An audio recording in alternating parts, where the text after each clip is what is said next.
É, Agora nós iremos entrar na temática envolvendo a produção de artigos científicos, em especial em revistas, mas vale também para eventos jurídicos. Então, eu procurei estabelecer o modus operandi, ou seja, o caminho das pedras, de um modo geral, para facilitar o acesso e a produção do conhecimento científico.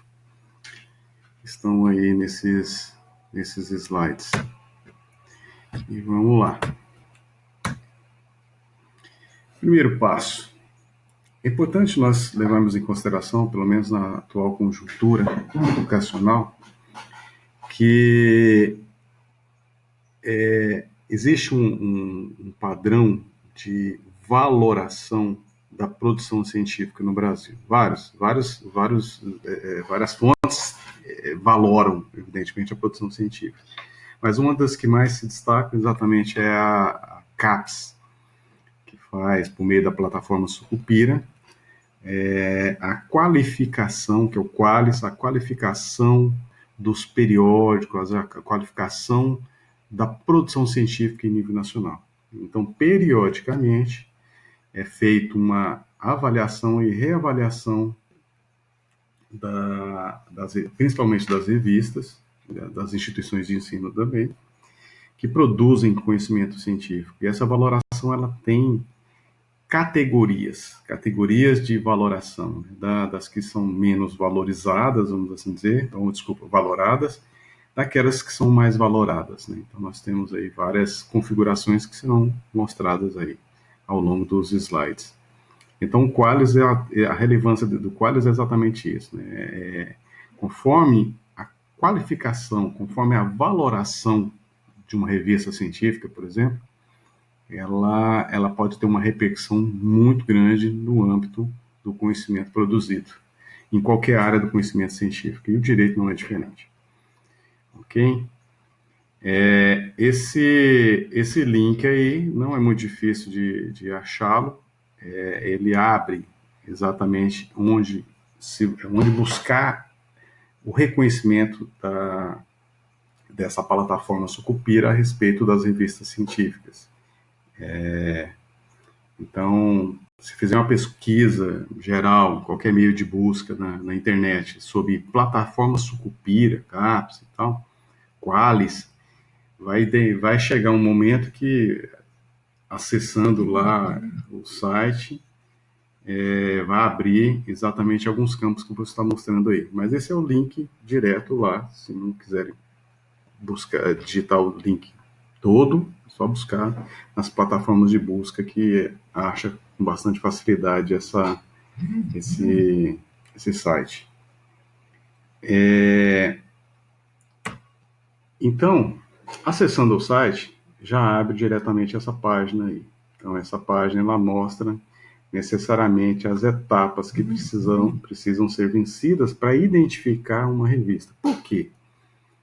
Aqui eu estou falando no caso da revista. Né? No caso de evento científico, tem que buscar no site do evento científico e ver o edital para publicação de artigos e tal.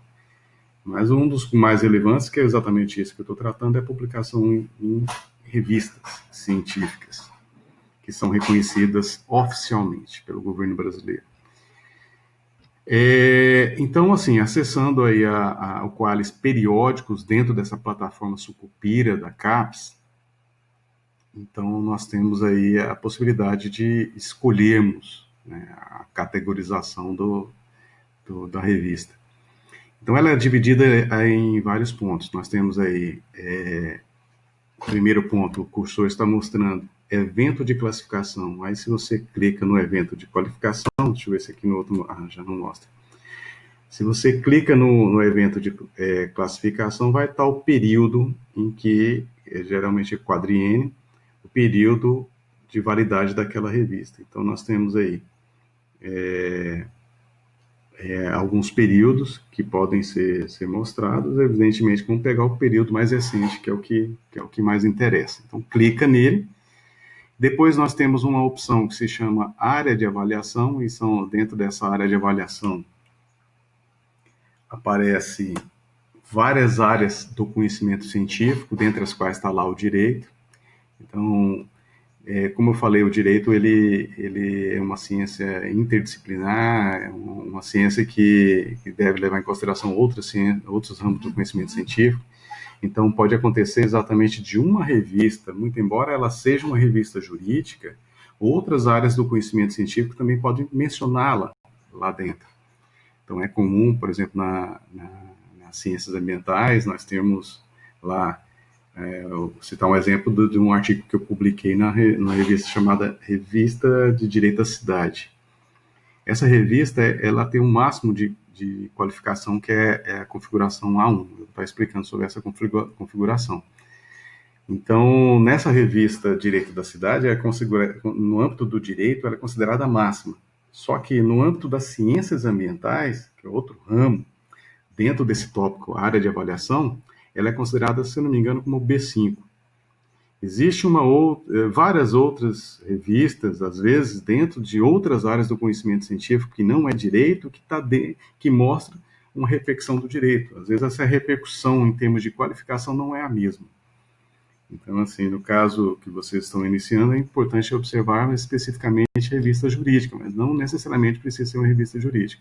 Mas que tenha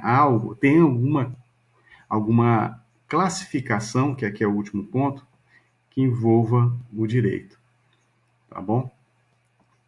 Então, a área de avaliação a discriminação. Clicando nessa área de avaliação vai aparecer as várias áreas do conhecimento científico reconhecidas aí pela plataforma. Acaso vocês já tenham acesso a alguma revista, ou tenham contato com alguma revista, vocês podem clicar nesse quadrado dentro do ISSN e digitar um número, porque existem números, são 2 grupos de número que são digitados, que configuram a revista. Você sabe o número da revista, é só clicar aí, já aparecem os dados da revista, se ela é reconhecida ou não pela CAPES.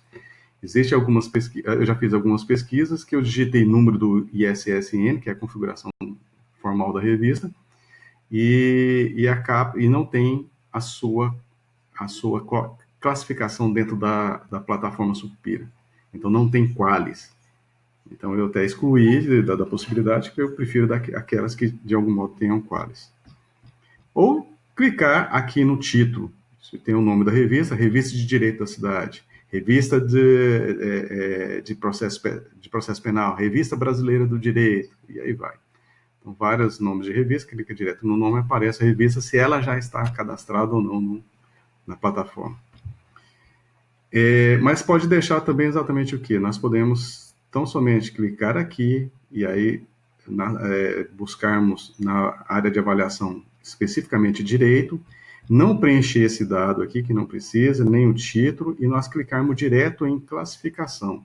E dentro da classificação nós vamos observar algumas.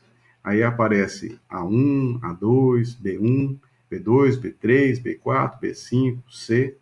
Essas são as classificações mais relevantes que são consideradas pela plataforma. A1 é a melhor qualificada, aí vem na sequência das outras, até a C. Então, existem alguns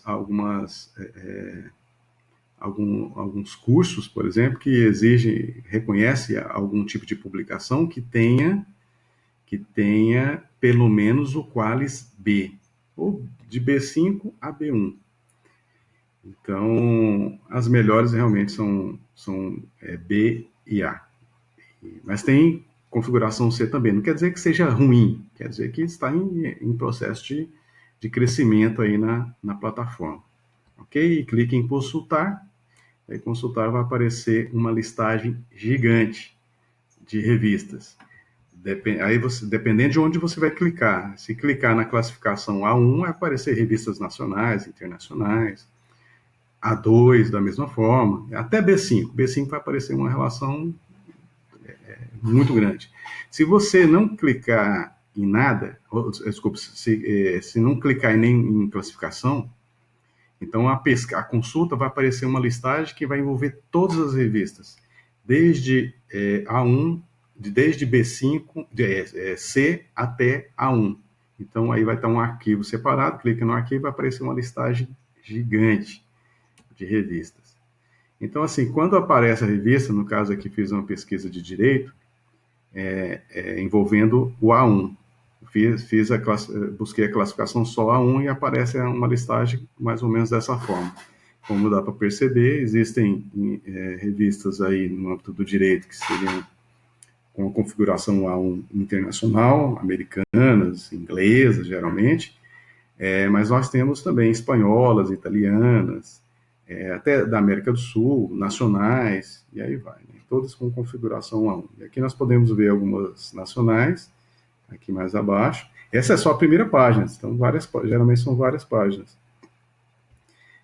Configuração A1, onde direito público podendo ser publicado aí qualquer tema, entre os quais direito ambiental, direito processual penal, direito urbanístico, etc. Olha a revista de Direito da Cidade que eu comentei agora há pouco, como um exemplo. E a configuração dela é A1 para o direito, mas conforme a área do conhecimento científico, pode fazer uma pesquisa em outra área e vai aparecer ela, mas com outra classificação para aquele tipo de matéria pesquisada. Ok? Eu mostrei o exemplo da revista de Direito da Cidade, que eu acessei e fiz uma produção que foi publicada em conjunto. E essa aqui tem todos os dados, né? Nós podemos observar que nessa imagem aparece aqui o ISS dela, como eu falei, 2 grupos de número, que se quisesse digitar direto lá na plataforma para ela aparecer, é super simples. E aí tem os dados dela. Nesses dados aparecem várias situações. Primeiro é preciso se cadastrar, mas antes de se cadastrar é importante observar exatamente o seguinte: quais são as regras para produção de artigo científico? Geralmente aqui, guidelines, acho que é isso, guidelines, né? São as informações gerais para os autores poderem publicar. Já tem a tradução aqui, diretriz para os autores. Então, aparece as informações gerais do que é necessário para poder publicar nessa revista. Então, é importante exatamente o quê? Se concordar com aquilo que é exigido, dependendo das revistas de ponta, as mais reconhecidas, ela exige, uma ou outra exige que seja, por exemplo, um dos membros a submeter artigo científico seja doutor, como é o caso dessa. Né? Então, eu fiz o artigo, né, elaborei o artigo como um todo, mas com a participação lá de professores doutores também, que não eram do direito. Um é da geografia, 2 eram da geografia. Então, tem revistas que exigem doutor, outras exigem mestre, outras não exigem uma qualificação do profissional que está submetendo, ou de um deles. Mas então, por isso que é importante analisar as regras, as diretrizes, para ver aquilo que contempla, dentre os quais nós temos a quantidade de pessoas. Tem revista que admite 3, 4, 5. Então é isso. Então, tem que analisar exatamente as regras daquela revista para submeter. E se concordar com aquelas regras, achar que é bacana, que vale a pena fazer um trabalho para aquela revista, cada revista tem um formato, cada revista tem um conjunto de normas específicas. Elas se parecem bastante, mas tanto a formatação, quanto o conteúdo, quanto a disposição dos tópicos, da bibliografia, as referências, então tem várias informações que precisam ser analisadas. O que eu faço geralmente, além de trabalhar a forma como eles estão exigindo? Ler alguns artigos que foram produzidos pela revista. Então dá para você ver, por exemplo, aqui na seção atual, aparece a revista atual que foi publicada e as anteriores que foram publicadas também. Então é possível ver os artigos que foram publicados para a gente ver a cara do artigo. Se tiver alguma dúvida, ir lá no artigo que foi publicado, ou seja, que eles reconheceram como válido, e levar em consideração isso para submeter a algo que tenha aptidão para aprovação. Você não pode submeter qualquer coisa também, né?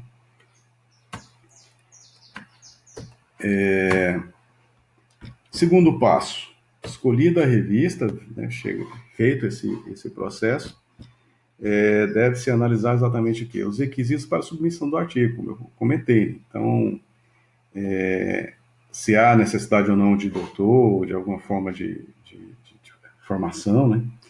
Pagamento, existem algumas revistas que exigem o pagamento. Para você submeter, você tem que pagar. Então, não há necessidade. De antemão, eu também procuro revistas que não precisam estar pagando, porque esse pagamento não é pagamento para publicação, pagamento para submissão. Então, se submeter, tem que pagar.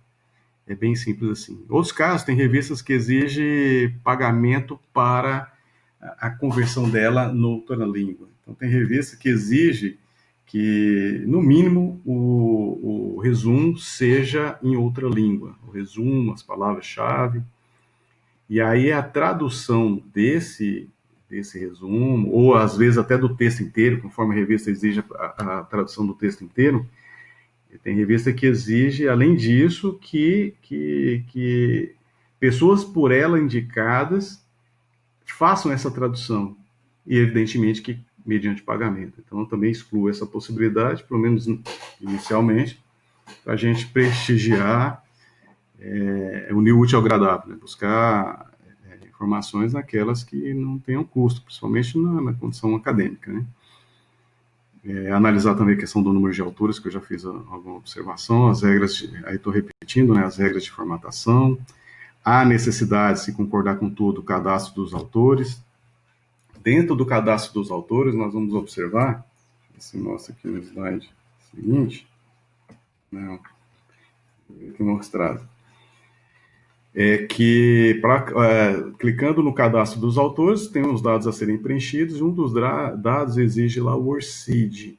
O que é esse ORCID? Lá, até coloco entre aspas, é organização sem fins lucrativos, ajudando a criar um mundo onde todos que participam de pesquisas, bolsas de estudo, inovações, sejam identificados de forma única e conectados a seus contribuidores e afiliações, entre disciplinas, fronteiras e tempo. Então, existe um número específico, o cadastro é gratuito, o cadastro no ORCID, tem um número que eles indicam, tem um site. Então, o ORCID é um site específico, até não mencionei nele, mas buscando na internet é fácil. Se a revista exigir o cadastro do ORCID. Então, todas que eu já vi exigem o cadastro do ORCID. Então, lá aparece o número e o site para serem preenchidos. Pode ter alguma dificuldade em relação ao cadastro ser efetivado com um número do ORCID ou o site do ORCID. Às vezes eu deixo de colocar o site do ORCID para colocar o site do currículo Lattes. Eu não sei se vocês têm currículo Lattes. Pesquisando na internet, nós vamos observar que o governo federal tem, no Ministério da Educação, uma página especificamente falando sobre o Lattes, que é o currículo, que é o currículo oficial, reconhecido. Então, sugiro que cada um faça o seu também para a sua vida acadêmica no futuro, até para facilitar, que a minha foi feita muito depois, e é complicado, porque você junta toda a documentação daquilo que você produziu, dos cursos que você fez, a sua atividade profissional e tal, e você fazer isso bem depois é complicado, é mais fácil fazer no início, né, que você vai preenchendo os dados lá, fica gravado, é seguro, tem muitos anos que eu tenho currículo Lattes. E o site, o indicativo do currículo Lattes, né, cada um tem o seu, e é gratuito também, você pode preencher ele lá no cadastro de autores, ao invés de colocar o ORCID, se for o caso. Tá bom? Esse é o segundo passo, cadastro. Terceiro passo, elaboração do artigo considerando o escopo da revista. O escopo é o objetivo. Qual que é o objetivo da revista? Toda revista científica tem um escopo. Tá traçado. O que ela pretende? Então, por exemplo, direito à cidade, o foco é exatamente o quê? É urbanismo, é direito urbanístico, é o meio ambiente urbano, é a relação social com a atividade urbana, a cidade como um todo, poder público e etc. Então, cada revista tem um escopo, né? Então, tem que analisar o escopo, que é o objetivo da revista. Tem que pensar num artigo que leve em consideração esse escopo da revista. Esse é o terceiro passo, que está previsto nas normas lá dos autores. Verificação final e submissão. Então, tem que fazer uma análise final de todo o contexto, de estar cumprindo todas as regras, para depois fazer exatamente o quê? A submissão desse artigo. E é importante Após essa revisão, ver se está tudo certo, trabalho em grupo, todo mundo fazendo várias mãos, para poder submeter a revista. E essa revista, depois de submetida, ela vai fazer análises, suas análises acerca daquilo que foi produzido. Então, a partir do momento que há uma submissão, a revista ela faz exatamente o que? Ela notifica para os e-mails cadastrados exatamente o quê? Que o e-mail foi, primeiro, que o artigo foi submetido. E aí, em sendo submetido esse artigo, geralmente ocorre o quê? A indicação de pessoas para poder fazer a avaliação daquele artigo submetido. Quem faz isso é a própria revista. São pessoas que a gente não conhece, são pessoas que estão lá dentro desse processo. A revista tem um cadastro desses professores, geralmente no mínimo 2 professores, que podem fazer, que são encaminhados os artigos para ele poder fazer análise, se concorda, se não concorda, que se é o caso de fazer alguma correção, alguma adequação, para viabilizar a publicação, ou mesmo se não, for, se não atender o escopo da revista e rejeitar. Isso pode acontecer. Grande parte das revistas de renome, elas fazem exatamente o quê? Elas fazem essa avaliação e elas formalizam o que ela discorda, para você corrigir, se ela concordar integralmente, o que é muito difícil, eu nunca vi um caso, mas pode ter, de concordar integralmente e mandar publicar. Mas quando há necessidade de alguma correção, os avaliadores, que são chamados avaliação por pares, que são profissionais da área que vão fazer análise daquilo que foi submetido, eles fazem as suas considerações. Então, assim, né, naquela que eu mencionei que foi publicada, nós tivemos dois pareceristas e eles fizeram as suas considerações, inclusive interessante que até uma das considerações eu achei bastante pertinente, mas era contraditória à outra consideração do outro avaliador, e eles não se comunicam entre si, são distintos, né? E essas informações da resposta da revista com o resultado ali da avaliação dos pares, ela é comunicada também por e-mail. Então a gente já fica sabendo e geralmente estabelecido um prazo se tiver que fazer algum ajuste para ser submetido um novo ajuste. E existe um campo lá para apresentar o arquivo, que geralmente é Word, é Library, PDF, conforme o caso. Depende da revista. Ok? Então pode ser o quê? Aprovado de cara, ou aprovado com ajustes, ou rejeitado. São as três possibilidades aí. Então, rejeição pode ocorrer? Pode. Eu já tive um artigo rejeitado com dois professores. A revista era a revista Mercator, uma revista lá da Universidade Federal do Ceará. E eu tive uma revista de geografia. Eu submeti um artigo de geografia misturado com direito. Eu elaborei o artigo, mas tive a participação aí como orientação de dois professores doutores da geografia, inclusive os dois oriundos lá do Ceará, um formado em direito, fez doutorado lá na própria Universidade Federal do Ceará, e esse artigo foi rejeitado.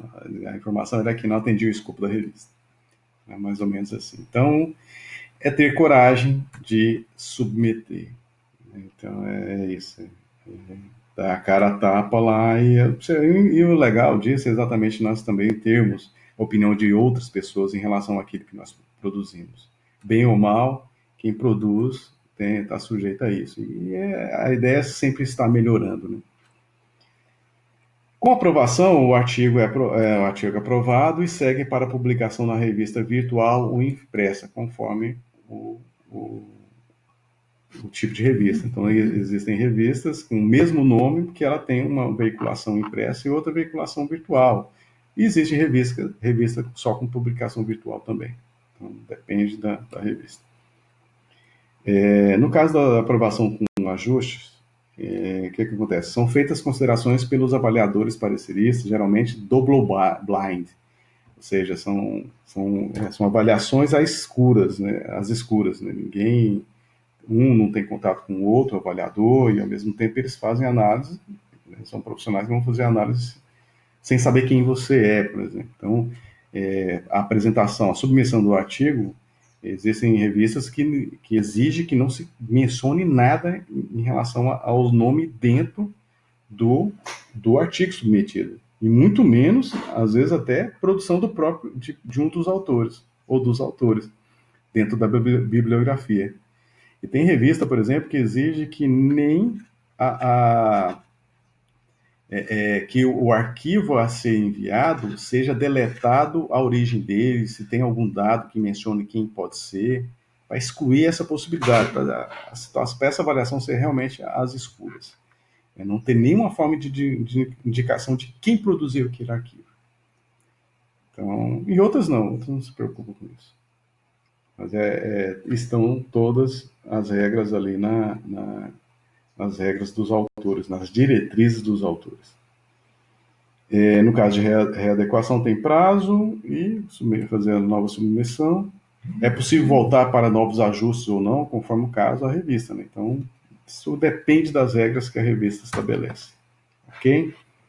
No caso de rejeição, eu vou dar um exemplo. Uma avaliação inicial X, isso é caso concreto, hein? Demonstrou que esta submissão não se encaixa dentro do escopo e do foco da revista. Recomendo que consulte a descrição da revista no sobre, entre aspas, bem como no conteúdo, para saber mais sobre o tipo de trabalho publicado. O seu trabalho também. Ah, tá, desculpa, essa é a redação, é a redação do que foi publicado. É como resposta a uma publicação. De alunos, inclusive, nosso, lá da Universidade Federal, que eu tive a oportunidade de estar ajudando. Então, ele recomendou, olha, recomenda que faça análise de todas as normas da revista, e aí ocorreu o quê? Ocorreu a rejeição, por não observância dessas regras. Olha lá, do resumo. A temática está fora do escopo da revista. No segundo caso, foi tomada uma decisão sobre o artigo submetido à revista Mercado, que eu comentei. Né? Olha assim, submissão rejeitada, por gentileza, atente-se ao parecer. Então, eles respondem formalmente, tem que responder formalmente. Já tive o caso de uma revista brasileira de direito, que não respondeu formalmente. O que aconteceu? Eu fiz pergunta assim, cadê meu artigo? Eles responderam, olha, não sabiam nem cadê o artigo. Eu não sei o que aconteceu com a revista, uma revista que é A1, sabe, fez uma resposta genérica dessa, eu acho que não sei o que aconteceu, sumiram um artigo que eu mandei para ela lá. Outra, assim, importante falar sobre isso, exatamente que às vezes você simplesmente não pode estar submetendo o mesmo artigo para uma revista e para outra, e outra revista. Tem revistas que aceitam você submeter para várias revistas ao mesmo tempo. Mas tem revistas que existe um campo lá falando exatamente o quê? Essa submissão é original ou não? Então, para evitar exatamente o quê? De várias publicações. Outro ponto extremamente importante nesse contexto é do que? Do plágio. Plágio é o quê? Copiar aquilo que outro fala, aquilo que outro se reporta, sem fazer menção à fonte. Não pode, evidentemente. Isso é plágio. Então tem o quê? Tudo que vai se reportar, o que alguém comentou, alguém falou, tem que citar a fonte. Seja o texto original que a pessoa mencionou, entre aspas, seja a ideia daquela pessoa que você está traduzindo aquela ideia com as suas palavras, mas mesmo assim tem que colocar entre parênteses a fonte, né? O autor, geralmente o autor e o ano, e nas referências bibliográficas está indicada ali a obra. Algumas questões sobre critério de avaliação, revistas, direito. Né? Então, são vários tipos, ciências ambientais, então a escolha vai ser livre para cada um. Artigo coletivo com a participação do professor é essencial, dentro do contexto da disciplina. Apresentação periódica do desenvolvimento do trabalho para aferição de nota é algo que vai demonstrar o desenvolvimento efetivamente daquilo que está se propondo para ao final do semestre ser submetido. E a submissão somente pode ocorrer a partir do momento que tem um aval efetivamente do professor. Para validar exatamente o que? Não só a nota, mas como algo que seja mais apropriado, mais adequado para a submissão. Não quer dizer que isso represente aprovação. Ok? Comprovação da submissão e acompanhamento é algo que é fácil fazer, até porque a revista ela já informa, né, por e-mail que o que foi submetido, como foi submetido, e é isso. Então, esse ponto é um ponto importante para falar sobre trabalhos científicos que envolve a avaliação da disciplina.